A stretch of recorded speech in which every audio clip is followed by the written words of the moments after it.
Bom, boa tarde a todos. Nós vamos ter então hoje a palestra do professor Tomás Henrique de Toledo Stella, como uma palestra e aula inaugural da disciplina Filosofia Geral 3.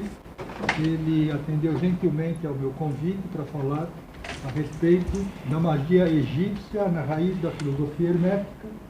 Isso porque o nosso curso é uma comparação entre duas concepções de magia em dois autores, o Aby Warburg e o George Agamben, e então ele vai trazer uma sugestão de uma outra concepção de magia que nós poderíamos proveitosamente articular a essas duas que nós vamos estudar.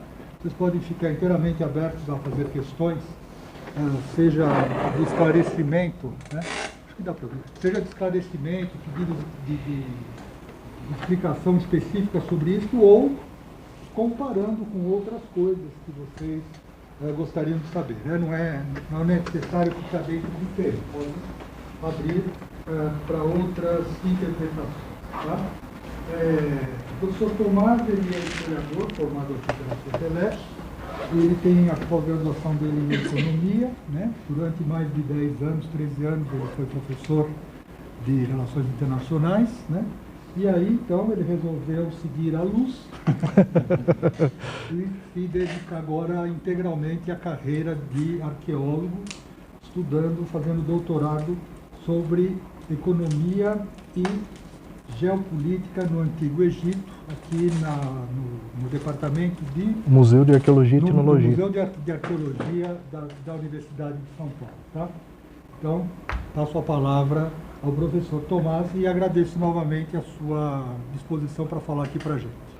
Bom, boa tarde para todo mundo, sejam todos bem-vindos. Agradeço aqui a essa ampla presença aqui. A ideia dessa aula surgiu numa conversa entre eu e o professor Maurício, da gente introduzir o tema da magia de acordo com a visão do hermetismo. Então, o hermetismo, como muitos de vocês já devem conhecer, ou pelo menos ouviu falar, é uma tradição que se estendeu aí ao longo de milênios e que muitas vezes ela é mal compreendida. Hoje em dia você vê até o que a gente pode apelidar aí de hermetismo de shopping center, pessoas aí ensinando hermetismo para procurar vaga no shopping. Mas o essencial do hermetismo são seus aspectos filosóficos que remetem ao Antigo Egito. Aqui eu gostaria de, inclusive, fundamentar com vocês aqui as raízes egípcias do hermetismo. Então nós vamos trabalhar algo que não é tão convencional aqui no ambiente acadêmico brasileiro, que é essa interpretação, essa visão do hermetismo a partir do próprio Egito. Vamos iniciar então as raízes egípcias do hermetismo, tá? Primeiro vamos localizar o Antigo Egito no espaço, porque isso quer dizer muita coisa sobre como a sociedade egípcia se desenvolveu. Aqui nós temos dois mapas. Um mapa à esquerda de vocês, à minha direita, é o mapa do chamado Baixo Egito. E o mapa da esquerda minha e da direita para vocês é o mapa do chamado Alto Egito. Talvez vocês perguntem, poxa, mas por que ele está invertido? Por uma questão muito simples, porque para os egípcios o rio Nilo ele nasce ao sul e ele deságua no norte. Então nosso referencial de norte e sul tem que ser invertido quando a gente fala da questão geográfica do Antigo Egito. Se a gente for observar, nós temos alguns sítios bastante importantes aqui para o tema que nos interessa. O Alto Egito ele está mais profundamente no continente africano. No Alto Egito nós temos a região ali de Tebas, conhecido atualmente como Luxor. Temos uma biblioteca chamada Nag Hammadi, onde foram encontrados textos gnósticos que foram muito importantes aqui para algumas questões que a gente vai trabalhar aqui nessa aula. Se vocês forem observar, aquela pequena curvinha nós temos ali uma cidade chamada Hermópolis. Hermópolis, nós vamos falar um pouco dela, ela é bastante importante. E a região ali de Saqqara, onde foi construída a primeira pirâmide da história, por Imhotep. Nós temos ali também próximo Heliópolis, se trata de uma cidade conhecida pelos egípcios como Iuno, e por ser dedicada ao culto solar, ela recebeu esse nome aí pelos gregos. E o Baixo Egito ele já está num contexto mediterrâneo, no qual você tem um contato muito maior com o mundo europeu, com o mundo asiático. Então, ali a região do delta, vocês podem ver que o Nilo que vão desaguando no mar Mediterrâneo. Esse delta tem uma série de braços. Muitos desses braços não existem mais porque as condições geológicas elas mudaram profundamente nos últimos milênios. Nós temos também a região de Alexandria, que para nós vai ser muito importante porque podemos considerar a tradição hermética como filha de Alexandria. Imaginem aqui nesse mapa que está à direita, então um pouco aqui para baixo estão as cabeceiras do Nilo. Essa parte verde que acompanha o curso do Nilo são as regiões férteis, que são as terras pretas, que por milênios ali foi se acumulando sedimentos e garantindo uma fertilidade que se tornou o Egito uma grande potência agrícola. Então a agricultura ela foi fundamental para o desenvolvimento dessa civilização, que se deu aí em torno da produção de trigo, da produção de cevada. O próprio historiador grego Heródoto escreveu: o Egito é uma dádiva do Nilo, porque você tem um deserto que durante o período das chuvas, que são ali na cabeceira do Nilo, os sedimentos são movimentados e esses sedimentos eles acabam por trazer as regiões férteis à margem do rio Nilo. Vamos aqui para o Antigo Egito no tempo. Viram que eu coloquei aqui entre parênteses Kemet. Kemet quer dizer terra preta. A cronologia do Antigo Egito é sempre um tema bastante complexo, polêmico. Essa cronologia aqui, ela é sempre revista. Então, essa cronologia que eu estou usando, que foi publicada no ano 2000, os pesquisadores de Oxford fizeram testes de radiocarbono e descobriram que ela foi mais para trás. Mas vamos trabalhar com essa cronologia porque ela dá pelo menos algumas ideias aqui relativas para a gente ter uma ideia dos contextos históricos que a gente vai trabalhar. Então nós temos ali um período pré-dinástico, né, que é o período que forma o reino do Alto e do Baixo Egito, dois reinos distintos. E nós temos a partir do ano 3000, que na verdade já está mais ou menos por volta de 3100, esse período arcaico é o período que surge junto o Estado, surge junto a escrita, surge junto uma série de elementos simbólicos que antes eles eram bastante dispersos. E todo esse processo de unificação do Alto com o Baixo Egito, que foi aí uma conquista militar, o Alto Egito ele passou a controlar o Baixo Egito, e aí o rei Narmer, ele unificou o Antigo Egito, e aí nós temos início do chamado Egito Faraônico, que a gente fala o período dinástico. Ele vai de 3100, a gente pode já dizer, né, baseado nos estudos aí dos testes de radiocarbono, até o ano de 30 antes da Era Comum, quando Roma conquista o Egito. Então, por que a gente ainda considera o período ptolomaico? Porque mesmo sendo uma dinastia grega, eles mantiveram os caracteres gerais da cultura faraônica. E eu coloquei em negrito o Antigo Reinado, o Médio Reinado, o Novo Reinado e o período ptolomaico. A palestra, especificamente, são os períodos que nos interessam aqui. Não que os outros períodos não sejam importantes, claro que eles são. Inclusive, essa forma de dividir a cronologia do Egito Antigo ela é sempre questionada. As pessoas falam, mas por que se coloca período intermediário? Por que se coloca novo, médio? Então, esse é um assunto complexo, mas o que nos interessa é o que está em negrito. O Antigo Reinado, nós temos os chamados textos das pirâmides. O que são os textos das pirâmides? Esse é o corpus textual religioso mais antigo da história da humanidade que se tem notícia. Não significa que ele seja o mais antigo, mas pelo menos é o que a gente sabe até hoje. Pode ser que os arqueólogos escavem e consigam encontrar alguma coisa em qualquer outro lugar do mundo. Mas os textos das pirâmides, que na verdade nos surpreenderam, porque as pirâmides da terceira e da quarta dinastia não tinham texto, então a partir da quinta dinastia começam a aparecer textos, e esses textos são muito ricos, o valor literário deles, assim, é de um grau de sofisticação, nos coloca uma questão de que isso não brotou do nada. Existia um pano de fundo anterior que levou até a consolidação desse corpus textual.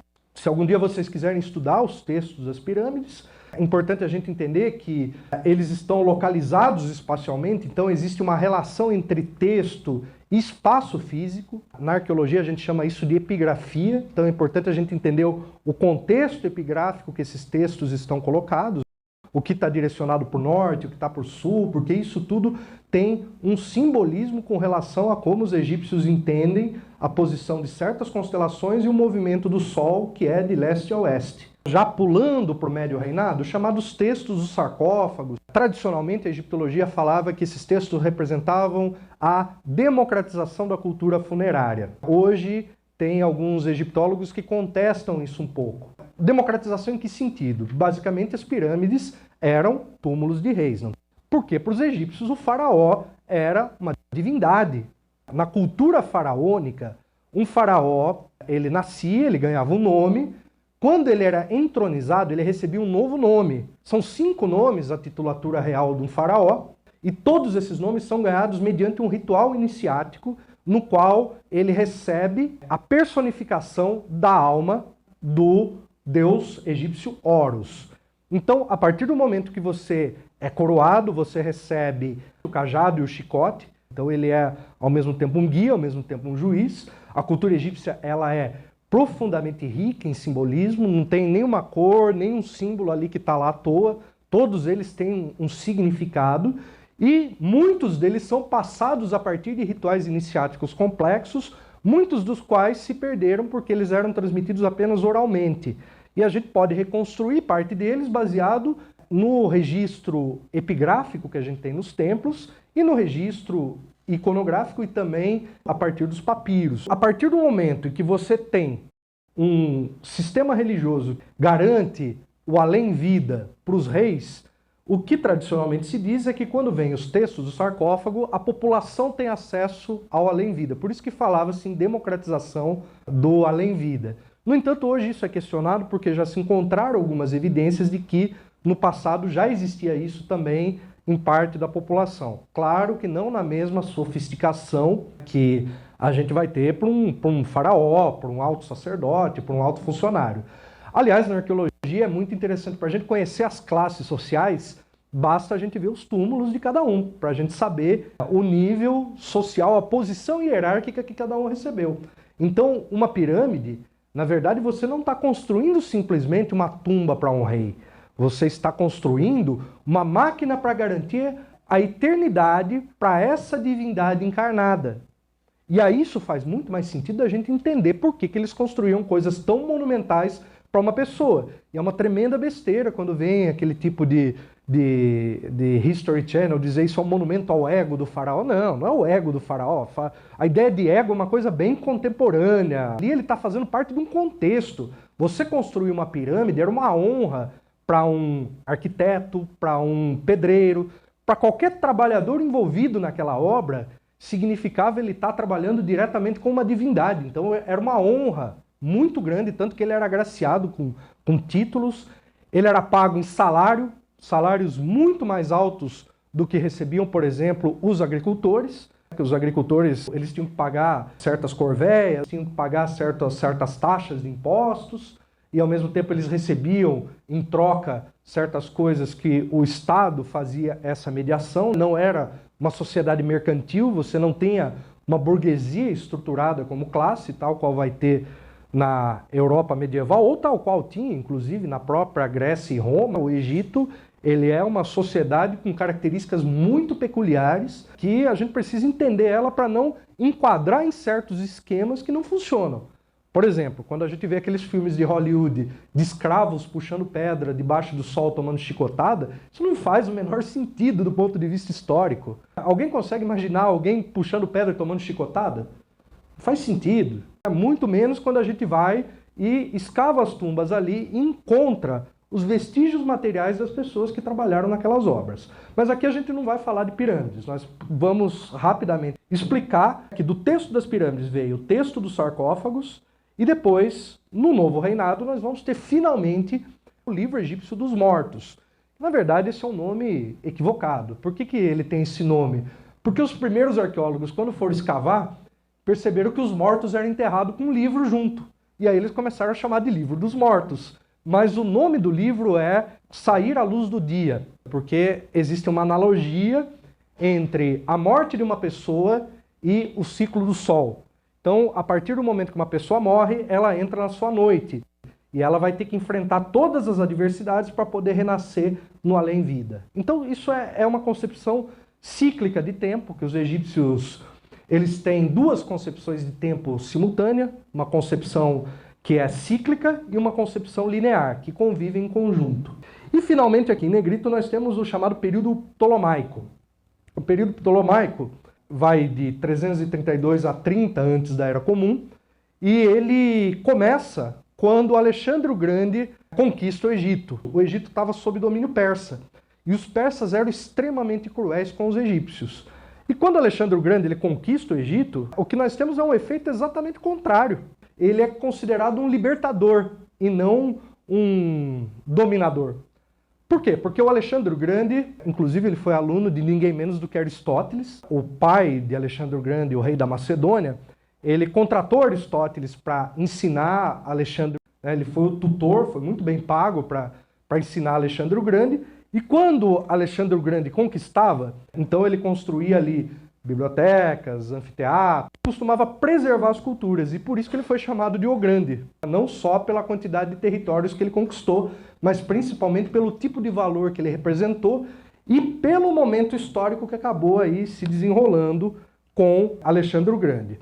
Esse período é especialmente importante para o hermetismo, porque é quando a cultura egípcia e a cultura grega elas vão entrar numa espécie de casamento alquímico. Então, esse momento é bastante especial. Por quê?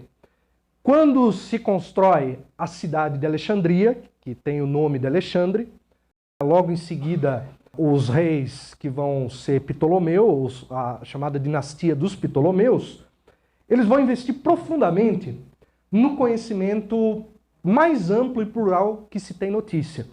A gente tem naquele momento a compilação de textos vindo de todo lugar para Alexandria. Desde textos budistas vindo da Índia, até textos cristãos de várias vertentes, textos judaicos, textos sobre temas de astronomia, temas do que hoje a gente chama de física, de química, que na época era alquimia, astronomia, astrologia, que era a mesma coisa, ela foi separada na Idade Moderna. E a escola de Alexandria, em tempos em que se fala de terra plana, é sempre bom a gente lembrar do papel de Eratóstenes, que calculou a circunferência da Terra, medindo a sombra de dois obeliscos. Se vocês lembrarem daquele mapa lá que a gente apresentou no slide anterior, 2 pontos distantes, um em Alexandria, outro, se não me engano, em Luxor, e ele reparou que existia uma pequena diferença do ângulo, e a partir disso ele conseguiu calcular a circunferência da Terra. Eu quero entrar aqui em alguns conceitos preliminares do Antigo Egito, porque sem isso a gente não consegue entender o hermetismo a partir de uma perspectiva egípcia. Tá? Isso é muito importante, isso é central para a gente entender a filosofia hermética sob uma perspectiva egípcia. Por quê? Porque quando a gente vê, por exemplo, a palavra Deus num texto hermético, ela não tem o mesmo significado do Theos grego, como é o significado da cultura judaico-cristã, por que se entende como Deus. Podem ver que Netcher, né, nós temos aquela bandeirinha, aquela bandeirola.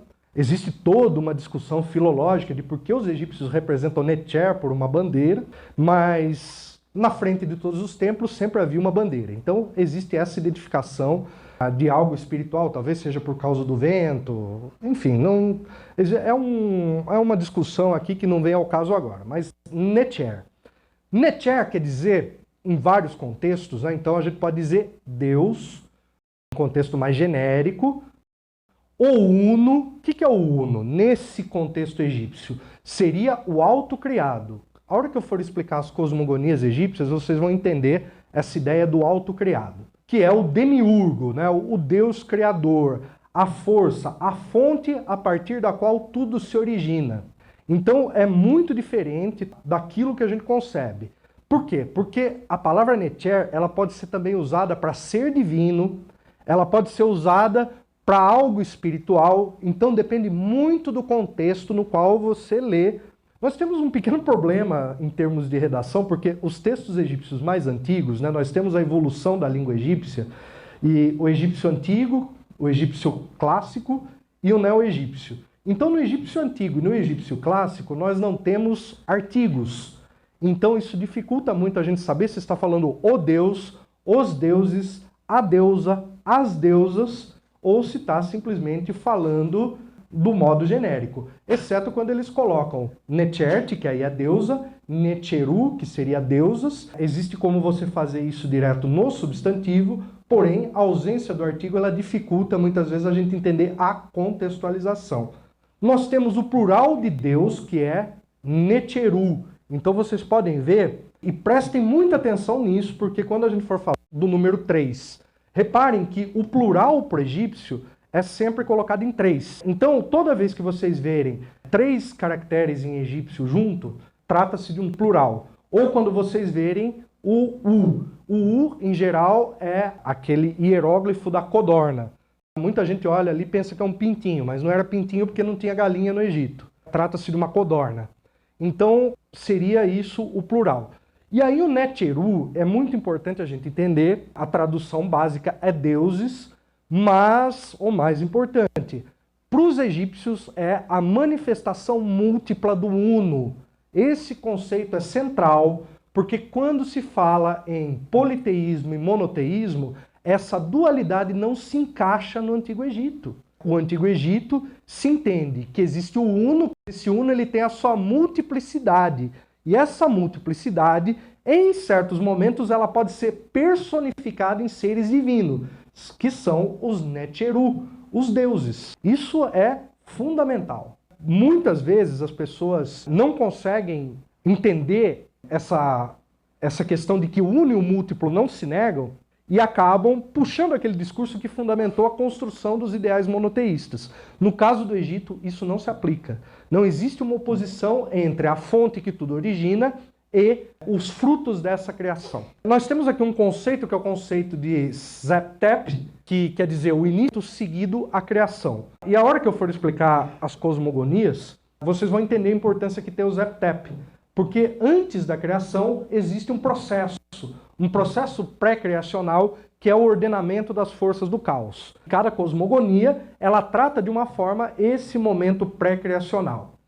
Nós temos também o conceito de Nefer. Nefer, então, quer dizer belo. Alguns nomes comuns assim associados a Nefer, Nefertari, Nefertiti, Neferhotep e Necher também, né? Por exemplo, Djoser, né, que é o faraó da primeira pirâmide, é o Necherikhet. Por que eu coloco aqui Nefer? Porque, por exemplo, nós vamos ver ali no hermetismo muitas traduções que colocam santo, santo. Quando aparece santo, tenta pensar como Nefer. Não é simplesmente santo, é uma coisa digna de admiração por ser divino. A gente não tem como fazer uma tradução que não se enquadre com uma palavra, porque a gente vive no século XXI e fala português. Então, se a gente for traduzir, o único jeito é aprender a ler hieróglifo. Aí a gente vai entender no contexto original. Mas fora isso, a gente tem que enquadrar numa palavra. Nós temos Reká, e isso é fundamental, que é o conceito de magia para os egípcios. Então, para os egípcios, o que é a magia? A magia, ela está associada à mobilização ou ordenamento de forças, de poderes, de energia. Ela está associada ao processo de criação. Nas culturas ocidentais existe uma separação entre magia e religião. Se algo sagrado, algo bonito, algo digno, e a magia fosse algo perverso, algo negativo, algo do mal. Não. No conceito egípcio, as duas coisas são inseparáveis, porque os deuses demiurgos criaram o cosmos a partir da magia, a partir de Reca. E todo o processo de garantir a ressurreição do morto no além-vida se trata de um ato mágico. O livro egípcio dos mortos, ou o texto das pirâmides, ou o texto dos ataúdes, são fórmulas mágicas que garantem ao morto poder ressuscitar no além-vida. Então, o conceito de Reká, ou Reca, ele é fundamental para a gente entender a ideia de magia que vai depois estar por trás do próprio hermetismo. Então, todos esses movimentos modernos e contemporâneos associados ao hermetismo que procuram resgatar a magia, na verdade eles procuram resgatar a ideia de Reká, a ideia de você movimentar essas forças para realizar algo. Então, esse conceito, por exemplo, é um conceito que o próprio Crowley trabalha, que é um hermetista heterodoxo contemporâneo, sob uma perspectiva um pouco diferente, entretanto, com um fundamento nessa tradição. Nós temos também o conceito de Ma'at.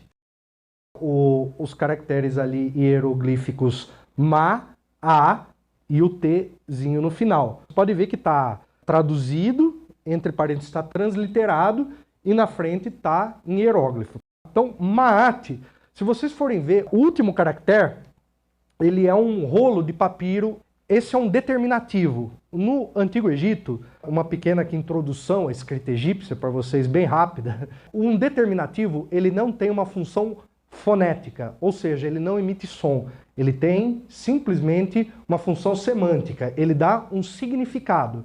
Então, a mesma palavra Ma'at, se a gente substituir, por exemplo, por aquela bandeirola ali em cima, ela passa a ser a deusa Ma'at.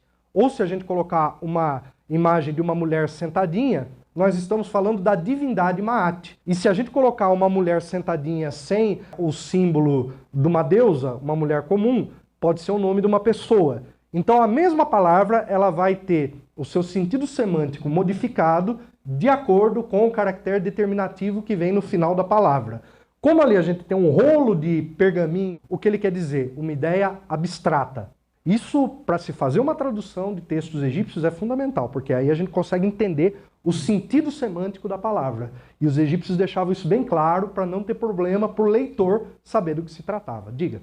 Esse caractere final que você falou, na palavra Eka, ele está horizontal. Tem alguma relação com ele? É interessante essa pergunta. Você pode ler em egípcio tanto da direita para a esquerda, da esquerda para a direita, de cima para baixo. Em egípcio clássico, o neo-egípcio é outra regra, mas no egípcio clássico você enquadra tradicionalmente as palavras em um quadrado imaginário subdividido em 4 partes. Tanto faz você colocar de pé quanto colocar deitado, o significado vai ser exatamente o mesmo, mas é uma questão muito mais de estilística. Mas ele tem a mesma significação semântica nesse contexto, da forma como está escrita. Ma'at, só tem o Ma'at quando eu tenho essas 5 figuras juntas? Não necessariamente. Você pode escrever, essa aqui é um fonograma bilítero, Ma, esse aqui, ele vem e complementa, que quer dizer Ma, aqui também é um A, e aqui é um T. Por quê? Porque você tem essa forma estilística para você poder garantir com que fique claro exatamente do que se trata. Eu escrevi Ma'at de uma forma completa aqui, né? Usei um software muito legal que nós egiptólogos usamos bastante, que chama JSesh, que é um software livre. Vocês podem baixar, inclusive quem quiser estudar escrita hieroglífica. Vale a pena baixar também a chamada lista de Gardner, que são os caracteres egípcios, e a partir dele fica uma fonte para poder escrever. Então é muito interessante porque ele já vem com todos os hieróglifos aqui. Então assim, tem várias formas de você escrever Ma'at. Se você colocasse só isso aqui, e isso aqui, e isso aqui, já daria para escrever Ma'at. É uma forma resumida. Então é uma característica, por exemplo, hoje em dia você pode escrever beijos, você pode escrever BJOS, BJS ou BJ. Todo mundo vai entender do que se trata. Esse exemplo foi muito preciso, porque ele é exatamente a mesma coisa. É a mesma palavra escrita de uma forma mais sintética.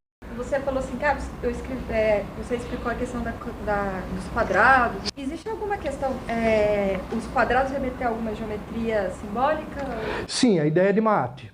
A ideia de Ma'at, que quer dizer a ordem cósmica. Aí o escrito, ele tem que refletir, ele tem que ser uma escrita harmônica, uma escrita ordeira. Por isso que os egípcios têm um cânone artístico, porque tudo tem que ser Ma'at. O que é Ma'at? Então vou explicar Ma'at, aí você vai entender no contexto da escrita. Verdade, justiça, a ordem cósmica e a perfeição. Ou seja, tudo que está de acordo com a ordem cósmica, tudo que está em harmonia, tudo que está em perfeição é Ma'at. Tudo que fuja de Ma'at, tudo que se oponha a Ma'at, que é desordem, mentira, caos, bagunça, tudo isso é o oposto de Ma'at. A geometria, tanto do ponto de vista arquitetônico, iconográfico, escrito, tudo sempre tem que estar organizado e bonito, porque isso representa Ma'at. Então, pessoal, esses conceitos aqui, a coisa mais importante dessa aula.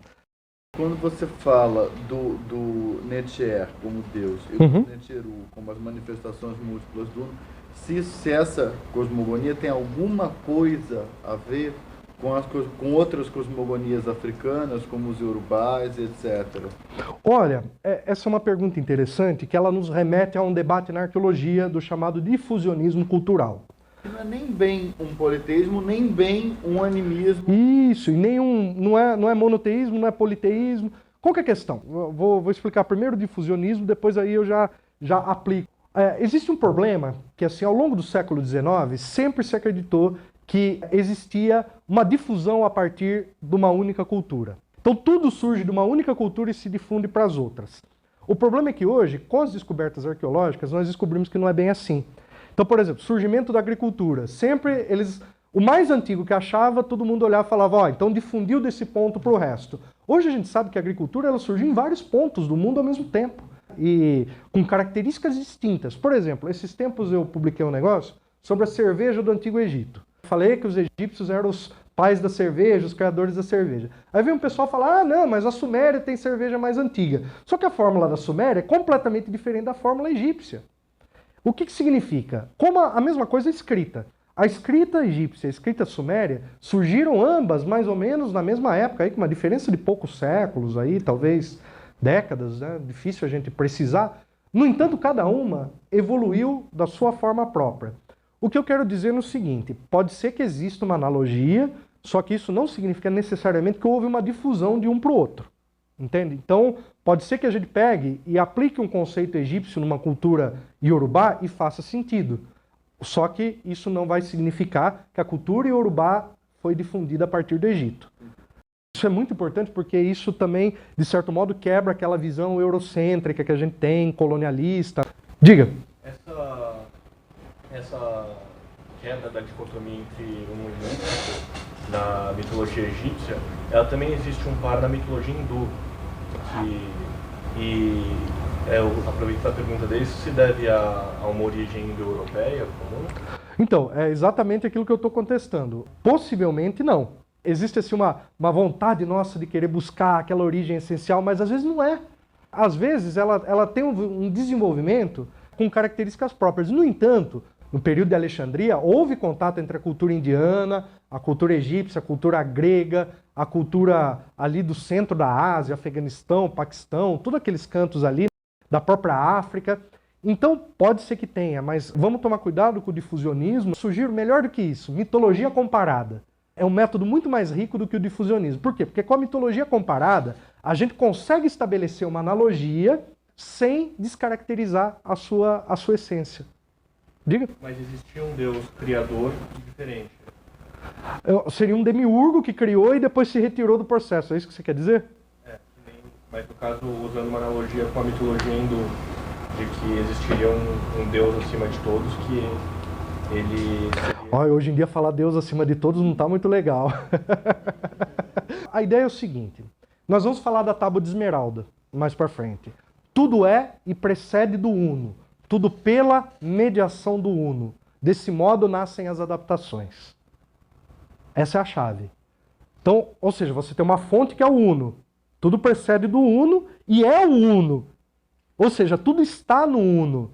Aliás, 30 anos que morreu Raul Seixas, vamos lembrar, eu sou a luz das estrelas, eu sou a cor do luar. Então, essa concepção panteística de Deus como um todo tem respaldo na cultura indiana, tem respaldo na cultura egípcia, tem respaldo na cultura iorubá. De certo modo, é uma base comum para a gente se estabelecer uma mitologia comparada. Campbell, por exemplo, fez isso com maestria, inclusive trazendo certas mitologias comparadas para o cinema, como Star Wars. Porque você tem ali elementos riquíssimos ali de mitologia que são adaptados para uma galáxia distante, né, no mundo tecnológico desenvolvido, né? Então, temas ali que dão uma discussão filosófica bastante rica. Você falou dessa coisa do panteísmo e me veio uma coisa. Mas o panteísmo, ele geralmente vem com uma ideia mais imanente do que transcendente, né? Nesse caso do Egito, pelo menos, eu tenho a impressão que é uma ideia mais transcendente do que... A coisa vai longe quando a gente vai especificando, porque o que acontece? É por isso que é importante a mitologia comparada, porque a gente vai sempre achar uma certa diferença. Então, por exemplo, você fala... e aí o perigo do sincretismo. Porque às vezes você fala um sincretismo. Nós vamos falar mais para frente, Hermes e Tote.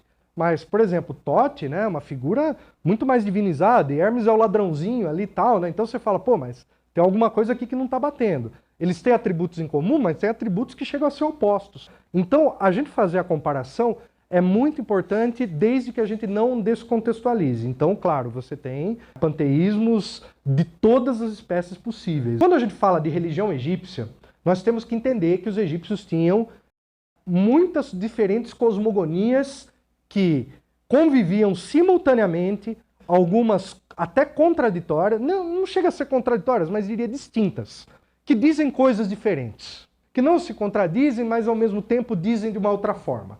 Por quê? Porque a gente vem de uma cultura cristã que diz, você tem um livro e o que sai desse livro não é canônico. Você tem um cânone e fora do cânone você tem a heresia. No Egito não tem isso. No Egito, cada cidade, cada templo dos mais importantes ia ter a sua cosmogonia específica. Delas, vamos tratar das que nos interessam aqui para entender o hermetismo. Então nós temos o seguinte, a Ogdoade de Cumuno, mais conhecida como Hermópolis, que são os 8 deuses, a Enéada de Heliópolis, que são os 9 deuses de Iuno. Nós temos a trindade de Menefer, né, de Mênfis. Nós temos a trindade de Tebas e a trindade de Esna. Eu não vou falar sobre a de Esna, que não vai dar tempo, e a de Tebas eu só vou passar rapidinho, porque o personagem Amon ele aparece também no hermetismo, mas não vou desenvolver aqui. As 3 principais, que no caso nos interessam, na verdade as 2 principais, a Ogdoade e a Enéada. Essas a gente precisa dar um foco. Mas vamos falar aqui rapidamente o que todas as cosmogonias têm em comum. Primeiro, todas elas têm... Bom, todo mundo sabe o que é cosmogonia, né? Cosmogonia, a criação do cosmos de acordo com as mitologias. Todas essas cosmogonias, elas pressupõem um universo pré-criacional. Ou seja, um contexto que antecede a criação, que os gregos chamavam de caos. Nós temos, em todas elas, as águas primevas, que os egípcios chamavam de Num. Então, as águas primevas, elas apareciam como inertes, escuras, silenciosas e desconhecidas. O que significa? São 4 atributos aqui importantes, porque ela não se move, porque a partir do momento que ela se move, já se inicia o processo da criação. Ela é escura, porque a partir do momento da luz e escuridão, você já tem um processo criacional. Ela é silenciosa porque o barulho é o próprio verbo do demiurgo criando. E ela é desconhecida porque tudo que é criado não presenciou esse momento pré-criacional.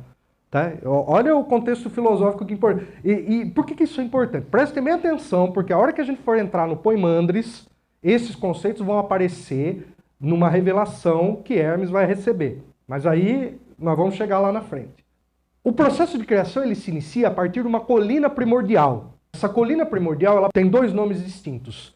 Bem ou Tatenem. Nós temos aí referenciado, por exemplo, a ave Bennu, que é a fênix, né, o ovo cósmico.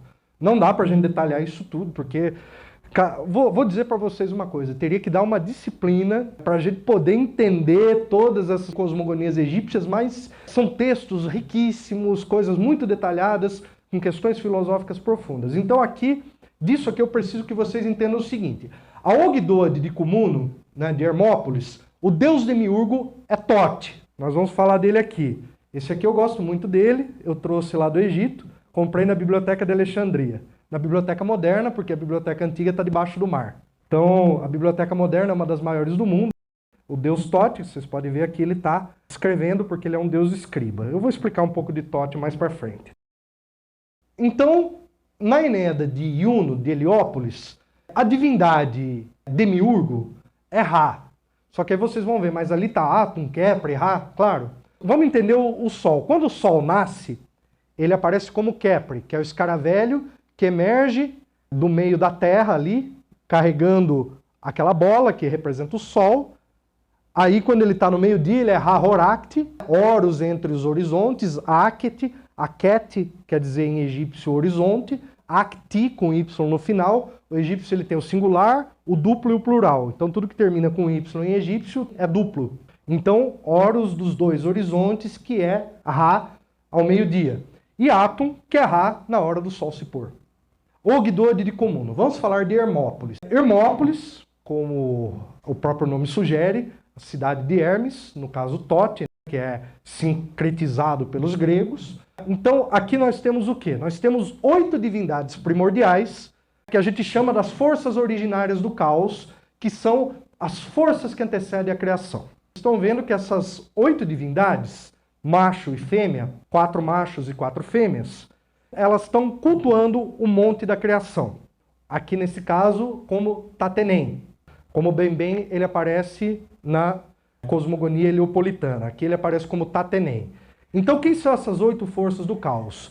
Nun, Naunet, que é o casal das águas. Kuket, as forças da escuridão. Rehet, é o espaço infinito. Amon e Amonet, o oculto. Então, o que acontece? A partir do momento que essas forças se movimentam, surge então o monte da criação Tatenem e aparece a primeira luz, que a gente associa ao fogo. Um dos epítetos da cidade de Hermópolis é a Ilha das Chamas. Gravem isso, porque quando a gente chegar no Poimandres, isso vai aparecer no texto hermético, escrito de uma forma diferente. Só perguntar que animal que era... Assim, as fêmeas como uma rã e os machos como uma cobra. Vamos falar da Enéada heliopolitana. Então, da cosmogonia heliopolitana. Nós temos Atum como deus primordial, aquele que vai emergir do monte de Bem e vai iniciar o processo de criação do cosmos. Como que Atum cria o cosmos? Ele vai criar a partir da masturbação. Ele vai masturbar-se e a sua ejaculação vai criar o cosmos.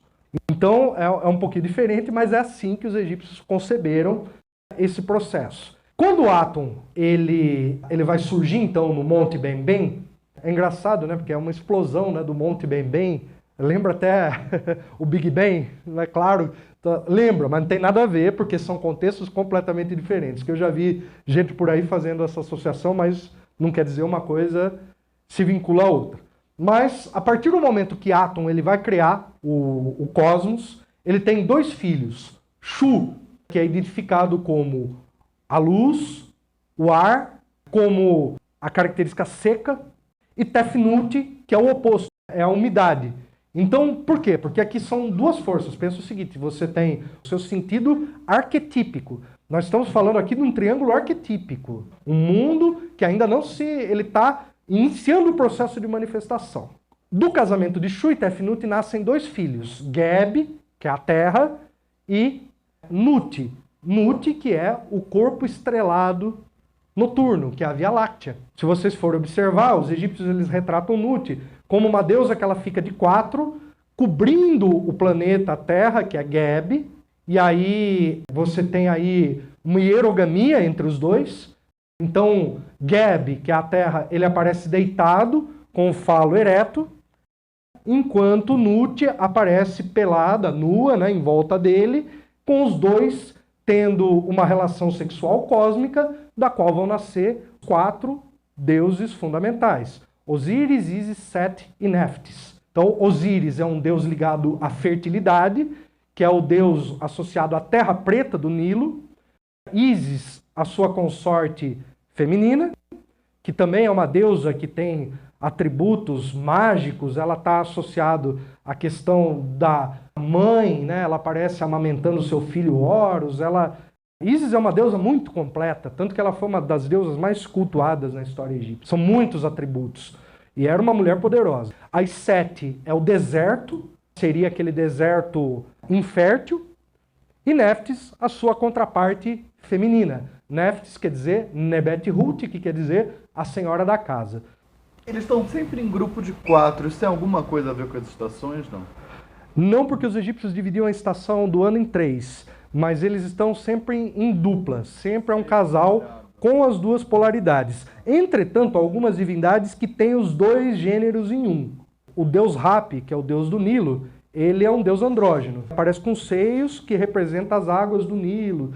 Então você tem, inclusive, quando a gente for falar lá no finzinho, que eu só vou pincelar e não vou trabalhar nas leis herméticas, não dá para a gente falar na aula de hoje, mas o 7º princípio hermético é o do gênero. E o do gênero é a ideia de que gênero vem de geração.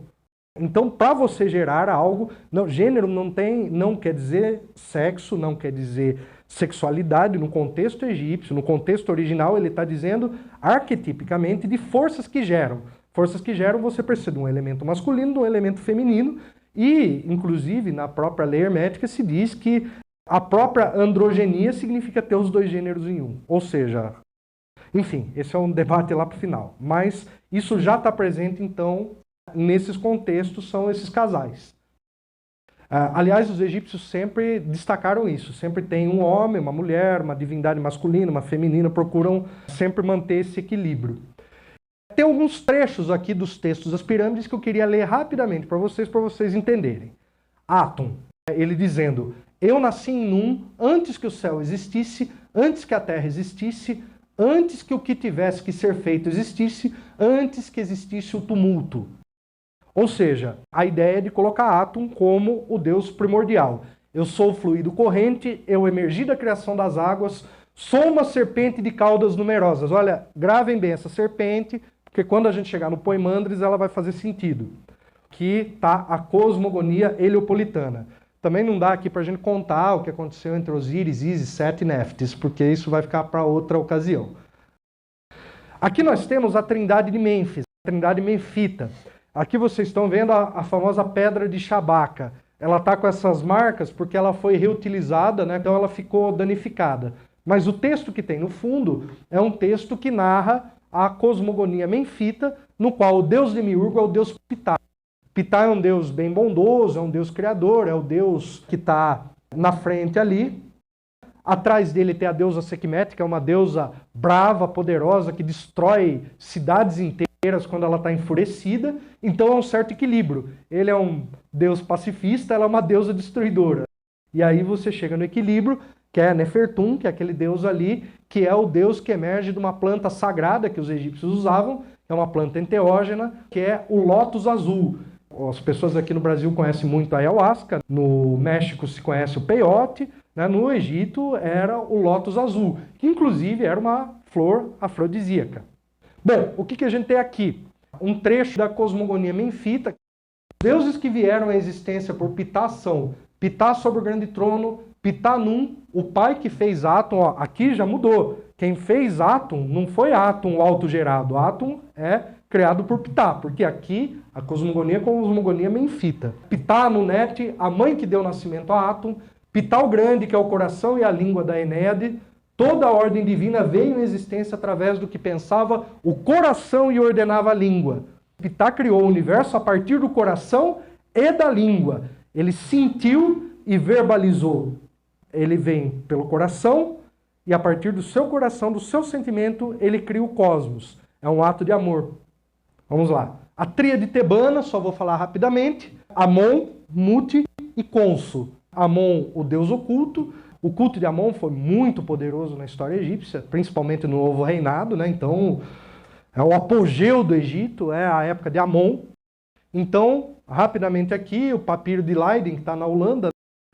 Amon é aquele que criou a si mesmo, cuja aparência se desconhece. Nenhum deus se formou antes que ele, e não houve nenhum deus como ele que pôde descrever sua aparência, a fim de criar os primordiais a partir de sua primeira forma. Tu começaste a desenvolver-se a partir do nada, sem que o mundo estivesse vazio de ti na primeira vez, Zep-Tep, todos os deuses desenvolveram-se depois de ti.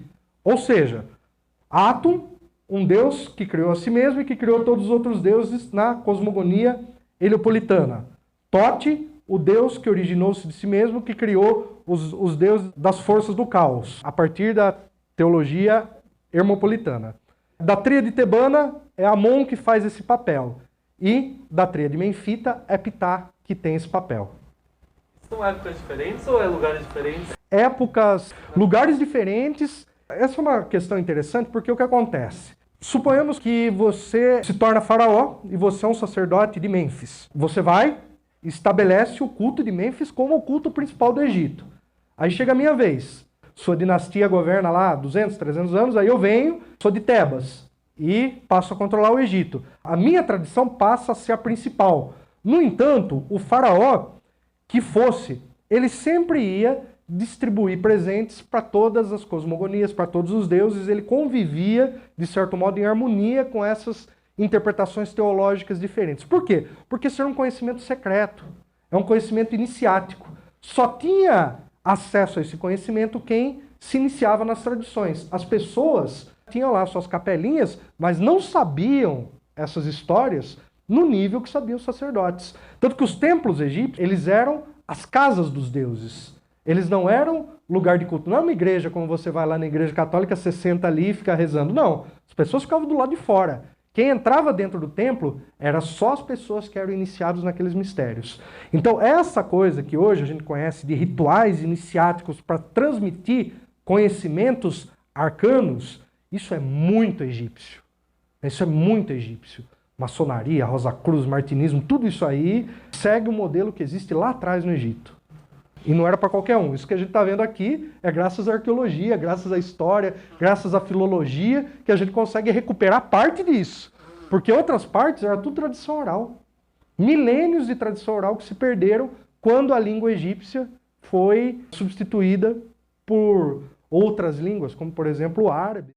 Copta, que começou a ser criado com o objetivo de despaganizar a língua egípcia. Aqui nós temos o Livro dos Mortos. Eu coloquei ele aqui, né, Sair à Luz do Dia, só para vocês entenderem aqui uma fase já madura, então, de como essas cosmogonias elas são aplicadas à vida da pessoa. A vida, na verdade, que eu estou me referindo aqui é o além-vida. Então vocês estão vendo aqui Anubis, esse deus chacal, que na verdade os biólogos puxaram a nossa orelha, né?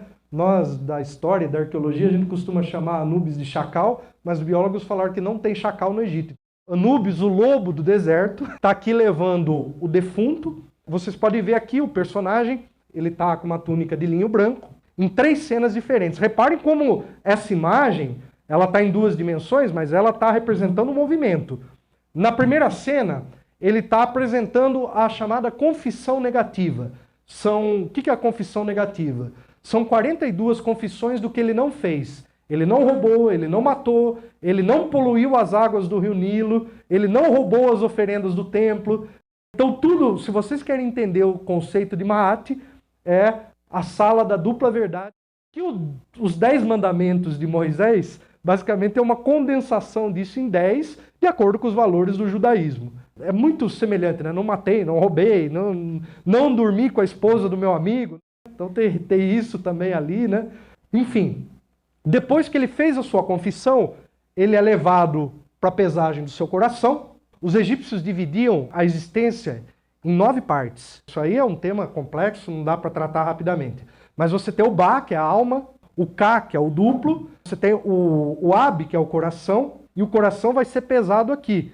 O coração, ele está sendo pesado numa balança, na outra balança é a pena da deusa Maat.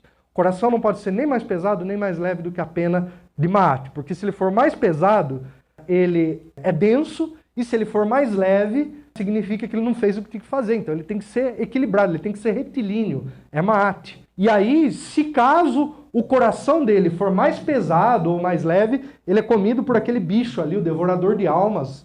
Ele tem cabeça de jacaré, uma parte dele é porco, outra parte é hipopótamo. Então é um monstro, é o devorador de almas. Repare que Anubis está no meio pesando o coração dele. Anubis ele é neutro, ele consegue ter uma equidade. Uma das confissões negativas é: eu não coloquei mais pesos na balança. Por exemplo, você vai vender o pão, você não desregula a balança para o pão pesar mais do que ele é. Isso é um dos princípios aí de Maat. Bom, estão vendo ali Thoth? Onde que ele está? Está ali registrando, né, tudo isso que está acontecendo. A confissão, a pesagem do coração.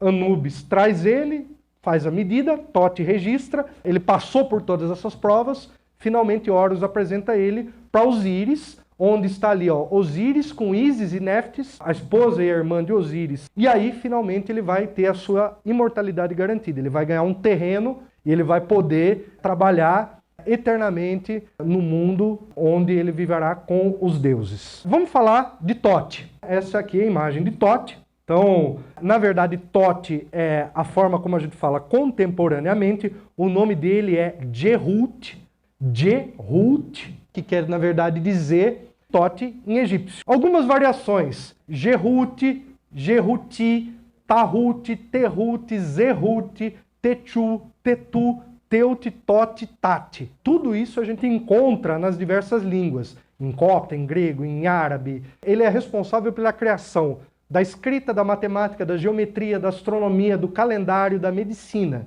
Ele é o deus da magia, do conhecimento, da sabedoria, da filosofia, da religião, da escrita e dos livros. Ele aparece em várias passagens mitológicas. Eu só selecionei uma muito importante. Osíris, rapidamente, ele é esquartejado pelo irmão invejoso Sete. Ísis recolhe cada pedaço do seu corpo, exceto o falo, que ela é obrigada a reconstruir. Ela reconstrói Osíris, ela coloca um falo de ouro, ela se transforma num falcão fêmea e copula com Osíris. Como ela faz esse ritual mágico? Tote que fornece as palavras mágicas para ela poder fazer esse feitiço. E ela consegue ressuscitar o marido, sua última ejaculação, que é o seu último sopro de vida, entra dentro dela, ela se engravida de Horus, e Osíris não tem mais um corpo físico para viver entre os vivos. E ele vai, então, viver entre os mortos. Aí o que a gente tem aqui? O papel de Tote é fornecer as palavras mágicas a Ísis. Ele é também o conselheiro de Ra. Ra, como vocês viram, é um dos demiurgos, né, de Heliópolis. Local de culto, já falei para vocês, Cumuno, né, Hermópolis, onde ele é o demiurgo. A sua representação antroposomórfica, ela é tanto de uma íbis sagrada, né, aqui ele está com uma cabeça de íbis, mas ele também aparece como um babuíno. O babuíno é um dos animais mais inteligentes que existe. É interessante que no fim da tarde todos os babuínos sentam para observar o sol se pôr. Muito bonito de ver assim, né? Então senta todos os babuínos num lugar bem alto para assistir o pôr do sol. Imagina que bonita essa imagem naquela África primitiva, né? Olha que coisa forte.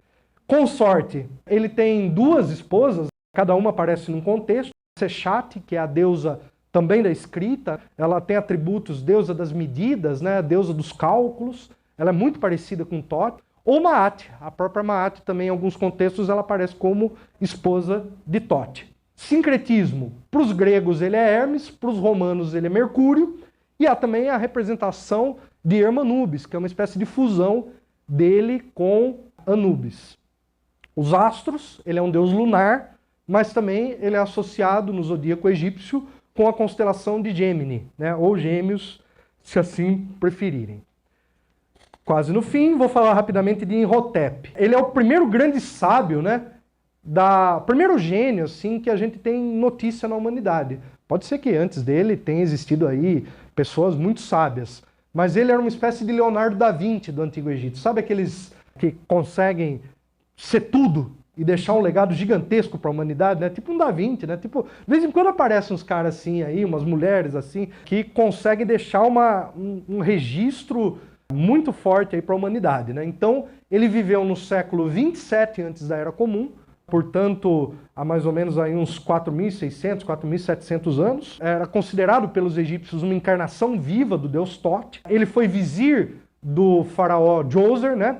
Ele foi chanceler do faraó, arquiteto construtor da primeira pirâmide do mundo em Saqqara. Vocês procuram a pirâmide de Saqqara, a pirâmide escalonada, né? A primeira pirâmide que se tem notícia.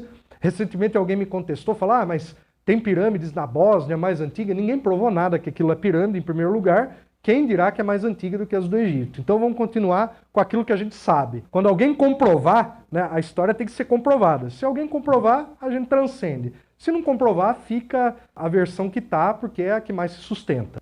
Sumo sacerdote escreveu tratados de medicina, atribui-se a ele centenas de tratados médicos.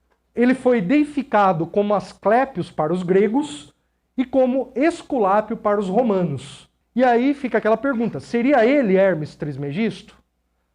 Não dá para saber por enquanto, mas aí eu acho que a gente já pode dar um intervalo e depois a gente volta com o hermetismo. Tá bom?